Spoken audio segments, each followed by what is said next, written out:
physical media, and everything I have is on hard drives and zip drives. And God, I really see the point of both. I mean, I think vinyl does sound better. I do hear the difference. Right. But trucking all those records around when you move, screw that. Yeah. I think it's a fan thing, though, isn't it? I think a fan base would really, cherish it, though. I think that's the point, isn't it? I mean, whereas you can obviously, if you could sell CDs at gigs that time. Oh, in fact, do you gig? No, we used to gig way back, and it's such a hassle in Los Angeles. The clubs are great. There's these great rooms, and nobody goes to them. And why is that? Just because there's so much competition in Los Angeles for people's attention. Dance music is huge out here. There's 8 million movie theaters, 8 million restaurants. We got the beach. We've got Disneyland. Right. And there was a huge club scene when I was growing up, and it's completely dead. I mean, there's a few bands that build up through it, but it's not anything like it used to be. And it's a little sad. I went to the Viper Room a couple weeks ago and to see my friend's band play, and there were like 20 people in there on a Wednesday night. And was that Johnny Depp's place? Huh? Was that Johnny Depp's place? The Viper Room? Yeah. I think so.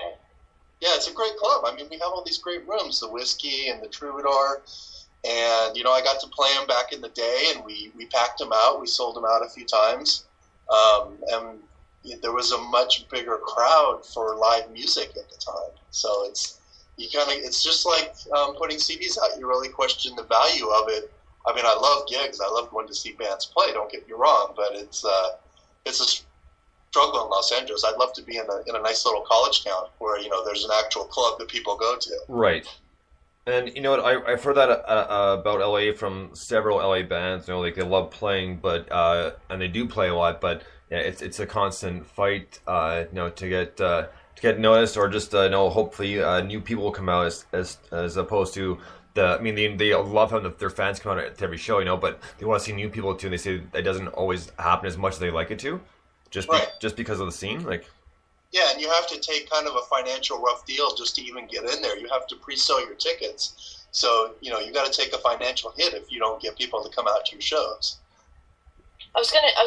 Well, to be honest with you, that's the same across the board. I think, even in the UK, I think.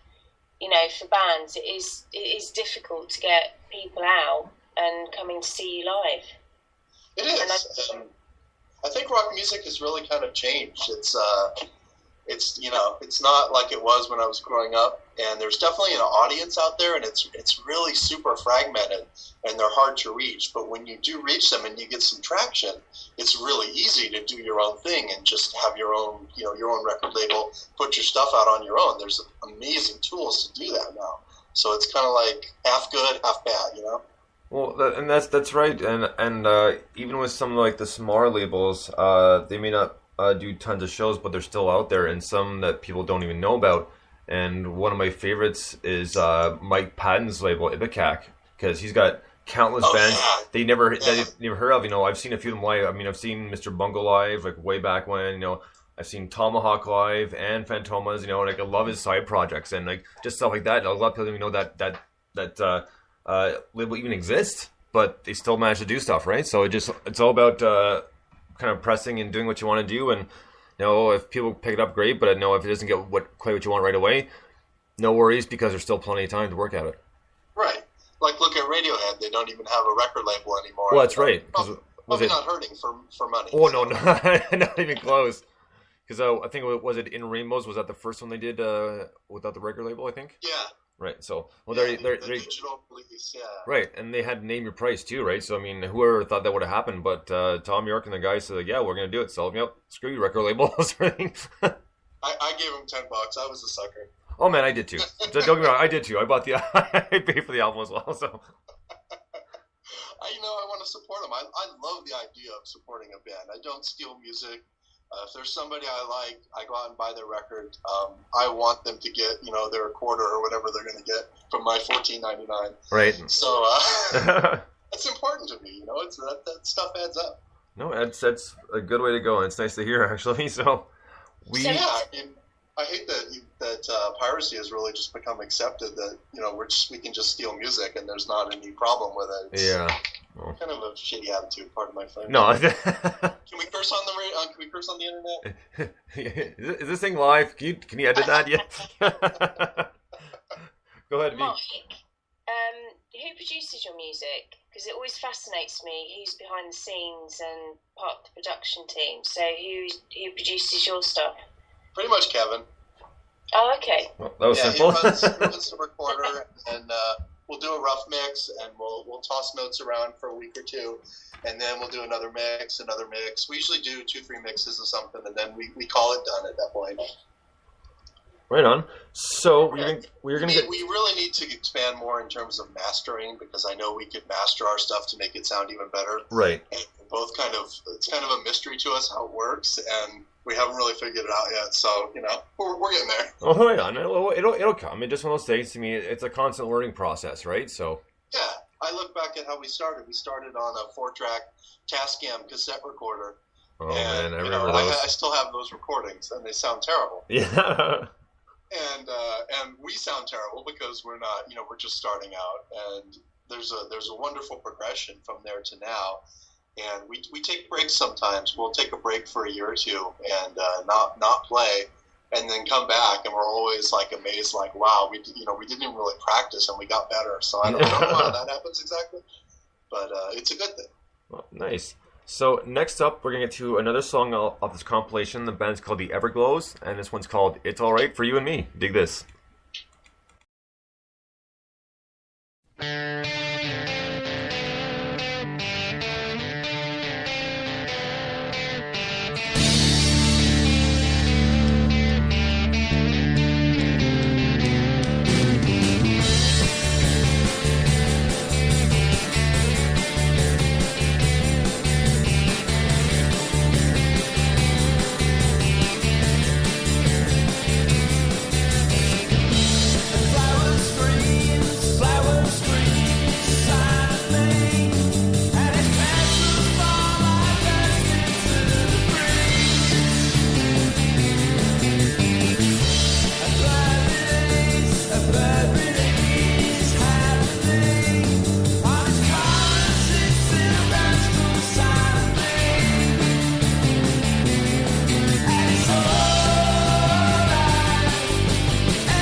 Everglows, It's Alright for You and Me. Now, this tune I loved it because it's kind of rocking, very upbeat, the vocals are really good, and one comment I have to make about comparison, because I mean, not all bands can compare, and that's not what it's all about, but regardless, is I'm not sure if you guys picked up, but did you guys hear Jumpin' Jack Flash in there, Rolling Stones? Yeah, a little bit, yeah. Yeah, a little bit. So yeah, so there's my comparison, but otherwise, great tune. So Mike, what are your thoughts on this one, buddy? God, I really like the guitar tone on that. I want to find out how he did that and steal the hell out of that. B? I think I'm going to write to them. I friended them, and I'm going to send them a note. Yeah, man, no, they're good guys. Trust me, I can completely vouch for them. So cool. I was going to say there was quite a Oasis sound. Yeah, I can see that too. And very danceable, which I love anyway, and catchy. Well, right on. So we have time for a few more questions here, Mike. So I think we've almost pretty much covered everything, but so right now, I know like we brought this up a few times, like the constant writing. Do you guys have some new stuff in the works right now that might be up on SoundCloud, let's say in the next month or two, or are you guys on a little bit of a break, or what's happening? Yeah, we got 2 songs that we're kind of throwing mixes around on. There's one I'm really pleased with. Kevin plays trumpet, and nice. He really did a nice trumpet line on this thing.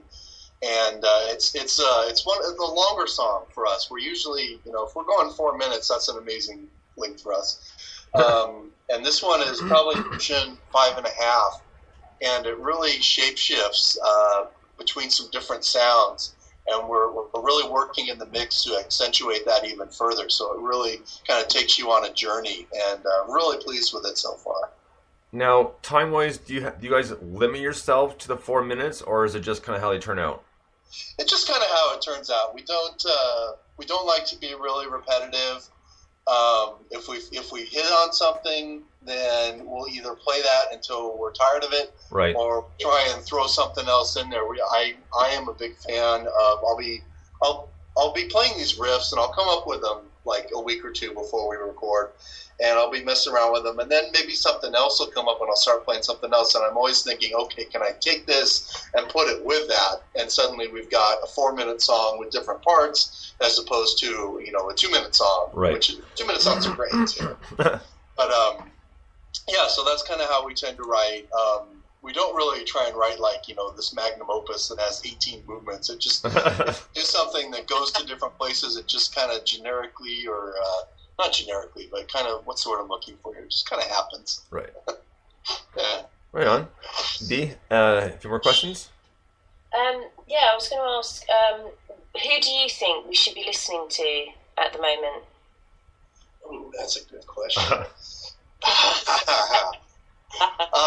I see. My music tastes are weird because I'm very anti nostalgia. If I listen to something in the past, I almost never listen to it now. Okay. And I listen to new music, but I also listen to old music that I haven't heard before. So, like suddenly, I'll get into Frank Zappa. I've never listened to Frank Zappa before. Really? I'll get an album and I'll go crazy with it. I'll get 10 Frank Zappa albums and just go crazy with it. So, definitely I'm listening to a lot of Zappa right now. I'm listening to a lot of Stephen Malkmus from Pavement. Nice, right on. Yeah, I think that he's really, I don't understand why his solo albums don't get more traction, because I really like what he's doing. People ask why there isn't, new guitar music that's good, and he's an amazing guitar player. And it makes me sad that he's not a little more well known. My daughter got me into 21 Pilots, and I actually really like them a lot. I've seen them like 6 times now, and they're a fantastic live act. Right on. Yeah, who else? I've been listening to a lot of Cake lately. I saw Cake recently. Nice. And, they got me hooked again, so I love them. Yeah. Very cool. So, Mike, that's going to wrap it up. We're pretty much just about out of time, but man, thank you so much for coming on the show. It really was a lot.